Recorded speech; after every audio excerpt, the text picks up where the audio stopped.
Have you ever picked up a shirt to wear only to realize you are missing some buttons? In today's video, we are going to be fixing that in under 5 minutes.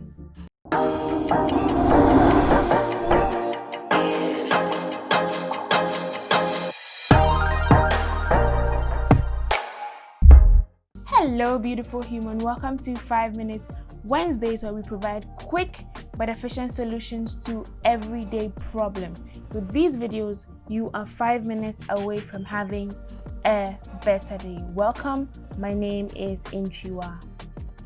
The first thought that comes to mind when I realize I'm missing a button is, where on earth did the button go?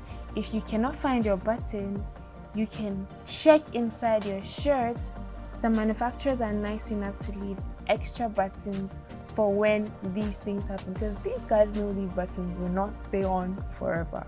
Anyway, once you have found a button or you found the replacement inside your shirt, you are going to be needing a thread and a needle that matches your top.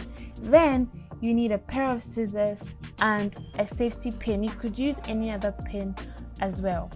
First thing we are going to do is we are going to be threading our needle. Take your time. I hope you have eyes for this.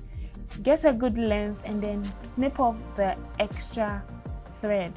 Then it's time to knot your thread. Make sure you knot it a few times so that it doesn't go through your shirt.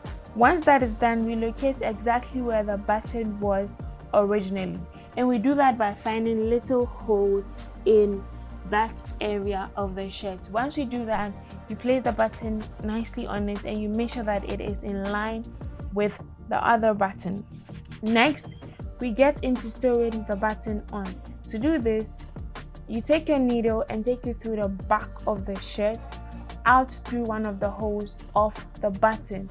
You pull out the thread, check that the knot is properly done at the back, and then go for your safety pin. You open the safety pin up and make sure that your thread goes through the safety pin. Then with your needle, you go through the opposite hole of where the thread originally came from.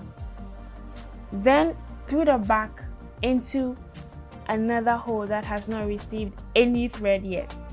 Pull that out and then into the opposite hole of that hole. I hope I'm making sense. So you go through one hole, go out through the opposite hole, and then back into another hole, and then out through the opposite hole. All this while making sure that your safety pin is in place. Once you're done, you turn your shirt, find where the threads are, take your needle through the threads and knot it about 2 to 3 times. Make sure that you're knotting it well by putting your needle through the web of threads that were made from sewing the button on. Then you knot it by taking the needle through the hole. Just watch what I'm doing and you'll be fine. Then you snip it off, take off your safety pin and adjust the button. The reason we use the safety pin is to enable your button go in and out the buttonhole with ease. Once that is done, we have a nice looking shirt and bye-bye to button problems. Thank you very much for watching. Hit the subscribe button, like this video, and I'll see you next week, Wednesday.